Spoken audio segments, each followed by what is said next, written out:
اعوذ باللہ من الشیطان الرجیم بسم اللہ الرحمن الرحیم الصابرین والصادقین والقانتین والمنفقین والمستغفرین بالاسحار۔ الصابرین صبر کرنے والے، والصادقین اور سچے، والقانتین اور حکم بجا لانے والے، والمنفقین اور خرچ کرنے والے، والمستغفرین اور بخشش طلب کرنے والے، بالاسحار رات کے پچھلے حصے میں یعنی سحری کے وقت۔ شہد اللہ گواہی دی اللہ نے، انہ لا الہ کہ بے شک نہیں معبود الا ہو مگر وہی، والملائکۃ اور فرشتوں نے بھی، واولو العلم اور علم والوں نے بھی، قائما بالقسط جو قائم ہیں انصاف کے ساتھ، لا الہ نہیں معبود الا ہو مگر وہی، العزیز جو زبردست غالب ہے، الحکیم حکمت والا ہے۔ اللہ رب العزت اپنے نیک لوگوں کے اوصاف بیان فرما رہے ہیں۔ اللہ فرماتے ہیں کہ اللہ کے نیک لوگ وہ ہیں، الصابرین جو صبر کرنے والے ہیں۔ دنیا کے اندر انسان کے اوپر طرح طرح کے حالات آتے ہیں، تو اللہ رب العزت کے جو نیک لوگ ہوتے ہیں وہ ان حالات کے اندر صبر سے کام لیتے ہیں، صبر کرتے ہیں۔ جب مصیبت ان کے اوپر آ جاتی ہے، تکلیف آتی ہے، تو اس کے اوپر وہ صبر کرتے ہیں، نیکیوں کے اوپر جمے رہتے ہیں، تو ایک طرح کا یہ بھی صبر ہے۔ اسی طرح گناہوں سے بچتے ہیں تو یہ بھی صبر ہے۔ تو اللہ نے فرمایا کہ اللہ کے نیک لوگ صبر کرتے ہیں۔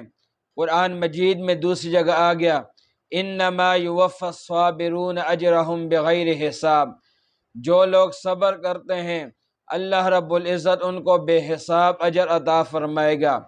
اور قرآن مجید میں ایک جگہ یہ بھی آ گیا، ان اللہ مع الصابرین، بے شک اللہ صبر کرنے والوں کے ساتھ ہے۔ حضرت علی رضی اللہ تعالیٰ عنہ کی روایت ہے کہ نبی اکرم صلی اللہ علیہ وسلم نے ارشاد فرمایا کہ صبر کا تعلق ایمان کے ساتھ ایسا ہے جیسے سر کا تعلق پورے جسم کے ساتھ ہے۔ اگر جسم کے ساتھ سر نہ ہو تو جسم عجیب سا لگتا ہے، اسی طرح اگر ایمان کے ساتھ صبر نہ ہو تو ایمان بھی عجیب سا لگتا ہے۔ تو صبر کا تعلق ایمان کے ساتھ ایسا ہے جیسے سر کا تعلق ہے پورے جسم کے ساتھ۔ اور دوسری جگہ اللہ رب العزت نے ارشاد فرمایا کہ صبر کرنا یہ باہمت لوگوں کا کام ہے، ہمت والے لوگ ہی صبر کر سکتے ہیں۔ تو اللہ نے فرمایا کہ نیک لوگوں کے اوصاف میں سے ایک وصف یہ بھی ہے کہ الصابرین وہ صبر کرنے والے ہیں، ہر حالت کے اندر تکلیف آئے تب بھی صبر کرتے ہیں، مصیبت آئے تب بھی وہ صبر کرتے ہیں، کوئی ان کی اولاد میں سے کوئی فوت ہو جائے تب بھی وہ صبر کرتے ہیں، کوئی ان کا بزرگ فوت ہو جائے تب بھی وہ صبر کرتے ہیں۔ اور صبر جو ہوتا ہے وہ پہلے صدمے کے وقت ہوتا ہے، بعد میں تو انسان کو صبر آ ہی جاتا ہے۔ صبر اس وقت کو کہتے ہیں کہ آدمی کو جب صدمہ پہنچے تو اس وقت صبر کرے۔ حضرت انس بن مالک رضی اللہ تعالیٰ عنہ کی روایت ہے کہ نبی اکرم صلی اللہ علیہ وسلم ایک قبر کے پاس سے گزرے، آپ صلی اللہ علیہ وسلم نے دیکھا کہ ایک عورت قبر کے پاس رو رہی ہے۔ نبی علیہ السلام نے عورت سے کہا، اتق اللہ واصبری، اللہ سے ڈر اور صبر کر۔ وہ عورت نبی اکرم صلی اللہ علیہ وسلم کو پہچان نہ سکی، تو آپ صلی اللہ علیہ وسلم سے کہنے لگی کہ مجھ سے پرے ہو جاؤ، آپ کو کیا پتہ ہے کہ میرے اوپر کون سا غم آیا ہے۔ حضور علیہ السلام وہاں سے تشریف لے گئے۔ بعد میں اس عورت کو کسی نے بتایا کہ یہ تو نبی اکرم صلی اللہ علیہ وسلم تھے۔ وہ عورت سیدھے نبی علیہ السلام کے پاس گئی اور کہنے لگی، اے اللہ کے رسول، میں آج کے بعد صبر کروں گی۔ تو حضور اکرم صلی اللہ علیہ وسلم نے فرمایا کہ صبر صدمے کے وقت ہوتا ہے، بعد میں انسان کو صبر آ ہی جاتا ہے۔ تو نیک لوگوں کے اوصاف میں سے جو یہ وصف ہے کہ وہ صبر کرتے ہیں، وہ صبر صدمے کے وقت ہوتا ہے۔ تو ہمیں بھی چاہیے کہ جب ہمیں صدمہ پہنچے اس وقت ہم صبر کریں تاکہ ہم نیک لوگوں میں شامل ہو جائیں۔ آگے اللہ نے فرمایا کہ اللہ کے نیک لوگوں کے اوصاف میں سے ایک وصف یہ بھی ہے، والصادقین، وہ سچے ہوتے ہیں، حالات ان کے مطابق ہوں یا ان کے خلاف ہوں، ہر حال میں وہ سچ بولتے ہیں۔ حدیث شریف کے اندر آ گیا، جو آدمی سچ بولتا ہے سچ اس کو نجات دیتا ہے، اور جو آدمی جھوٹ بولتا ہے جھوٹ اس کو ہلاک کر دیتا ہے۔ تو نیک لوگوں کے اوصاف میں سے ایک وصف یہ ہے کہ وہ ہمیشہ سچ بولتے ہیں۔ اسی طرح آگے اللہ نے فرمایا کہ نیک لوگوں کے اوصاف میں سے ایک وصف یہ بھی ہے، والقانتین، وہ حکم کو بجا لاتے ہیں۔ اللہ نے ان کو جو بھی حکم دے دیا ہر حال میں وہ اللہ کے حکموں کو پورا کرتے ہیں۔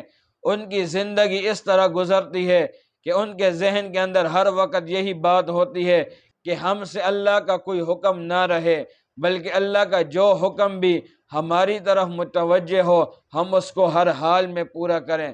تو اللہ رب العزت کے نیک لوگوں کی ایک صفت یہ بھی ہے کہ والقانتین، وہ حکم کو بجا لاتے ہیں۔ آگے فرمایا والمنفقین، اور خرچ کرنے والے ہوتے ہیں اپنے اللہ کے نیک لوگ خرچ کرتے ہیں اپنے اوپر بھی، اپنے اہل و عیال کے اوپر بھی، اپنے والدین کے اوپر بھی، اپنے رشتہ داروں کے اوپر بھی، غرباء، فقراء، مساکین کے اوپر وہ خرچ کرتے ہیں۔ یہودیوں کی یہ صفت تھی کہ وہ لوگ کہ وہ مال کو جمع کرتے تھے، خرچ نہیں کرتے تھے۔ تو اللہ نے فرمایا کہ اللہ کے نیک لوگ مال کو اس لیے کماتے ہیں کہ وہ لوگوں کے اوپر خرچ کریں۔ قرآن مجید کے اندر آ گیا، وَفِي أَمْوَالِهِمْ حَقٌّ لِلسَّائِلِ وَالْمَحْرُومِ، ان کے مالوں کے اندر حق ہوتا ہے مانگنے والوں کا بھی اور محروموں کا بھی۔ اسی طرح أَعْطِ كُلَّ ذِي حَقٍّ حَقَّهُ، وہ ہر حقدار کو اس کا حق عطا کرتے ہیں۔ تو اللہ کے نیک لوگ مال کو خرچ کرنے والے ہوتے ہیں، جمع نہیں کرتے، مال کماتے ہیں حلال اور پھر اس کو خرچ کرتے ہیں، زکوٰۃ دیتے ہیں، عشر دیتے ہیں، صدقہ و خیرات کرتے ہیں، غریبوں، مسکینوں، فقراء کے اوپر خرچ کرتے ہیں۔ آگے اللہ نے فرمایا والمستغفرین بالاسحار، اللہ کے نیک لوگ بخشش طلب کرتے ہیں سحری کے وقت، یعنی رات کے پچھلے حصے میں وہ اللہ سے بخشش طلب کرتے ہیں۔ حدیث شریف کے اندر آتا ہے کہ اللہ تبارک و تعالی رات کے پچھلے حصے میں آسمان دنیا کے اوپر یہ اعلان کرتے ہیں کہ ہے کوئی مجھ سے دعا کرنے والا کہ میں اس کی دعا کو قبول کروں، ہے کوئی مجھ سے مانگنے والا کہ میں اس کو عطا کروں، اور ہے کوئی مجھ سے بخشش طلب کرنے والا کہ میں اس کی بخشش کر دوں۔ تو رات کا جو آخری پہر ہوتا ہے اس وقت اللہ کی خاص رحمت کا نزول ہوتا ہے۔ تو اس وقت انسان کو چاہیے کہ وہ اللہ رب العزت سے بخشش طلب کرے، اللہ سے مانگے، اللہ سے سوال کرے۔ اور اللہ نے فرمایا کہ اللہ کے نیک لوگ اس وقت بخشش طلب کرتے ہیں۔ ہمارے اسلاف، بزرگ، صحابہ بھی اس وقت جو سحری کا وقت ہوتا تھا، رات کا آخری حصہ، اس میں اللہ سے بخشش طلب کیا کرتے تھے۔ قرآن مجید کے اندر دوسری جگہ آ گیا وَبِالْأَسْحَارِ هُمْ يَسْتَغْفِرُونَ، اللہ کے نیک لوگ سحری کے وقت استغفار کرتے ہیں۔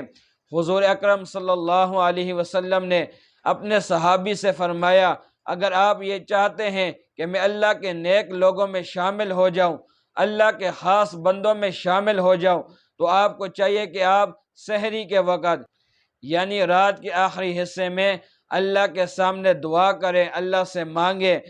رات کے آخری حصے میں اللہ کے لیے نیک عمل کے لیے بیدار رہیں، تو آپ اللہ کے نیک لوگوں کے اندر اللہ کے خاص بندوں میں شامل ہو جائیں گے۔ تو یہ نیک لوگوں کی اوصاف ہیں۔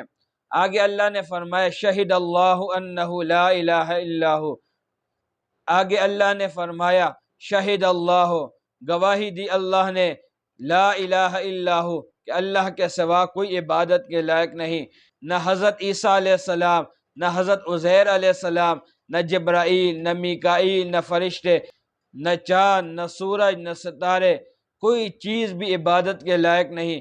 عبادت کے لائق صرف اللہ ہے۔ یہی بات اللہ رب العزت نے سورہ آل عمران کے شروع میں بتلائی، اللہ لا الہ الا هو الحی القیوم، کہ اللہ کے سوا کوئی عبادت کے لائق نہیں۔ اور اللہ نے دوبارہ یہاں پر فرمایا لا الہ الا ہو، کہ اللہ کے سوا کوئی معبود نہیں۔ اللہ نے اس بات کی گواہی دی۔ پھر اللہ نے فرمایا اس بات کی گواہی والملائکۃ، فرشتوں نے بھی دی، وَأُولُو العلم، اور علم والوں نے بھی دی، کہ اللہ کے سوا کوئی معبود نہیں۔ قائماً بالقسط، اللہ وہ ذات ہے جو قائم ہے انصاف کے ساتھ۔ اللہ ہر حال میں انصاف کرتا ہے، ظلم نہیں کرتا۔ اور اللہ رب العزت بندوں کو بھی کہتا ہے کہ میں نے اپنے اوپر ظلم کو حرام کر دیا، میں کسی کے اوپر ظلم نہیں کرتا، آپ بھی آپس میں ایک دوسرے کے اوپر ظلم نہ کرو۔ تو اللہ رب العزت ظالم نہیں ہے، اللہ رب العزت انصاف والا ہے، عدل والا ہے، قائماً بالقسط، قائم ہے انصاف کے ساتھ۔ آگے فرمائے لا الہ الا ہو، دوبارہ اللہ فرماتے ہیں کہ نہیں معبود مگر اللہ، العزیز ہو، جو زبردست غالب ہے، وہ کسی کا محتاج نہیں، جو چاہتا ہے کرتا ہے، وہ کسی سے پوچھتا نہیں کہ میں یہ کروں یا نہ کروں، سب کچھ وہ کر سکتا ہے۔ العزیز ہو، زبردست غالب ہے، الحکیم ہو، لیکن حکمت والا بھی ہے۔ یہ نہیں کہ سب کچھ کر سکتا ہے تو ظلم کرے، نہیں، اللہ نے فرمایا کہ زبردست غالب ہوں لیکن حکمت والا ہوں، حکمت کے تحت نظام کو چلا رہا ہوں۔ وما علینا الا البلاغ۔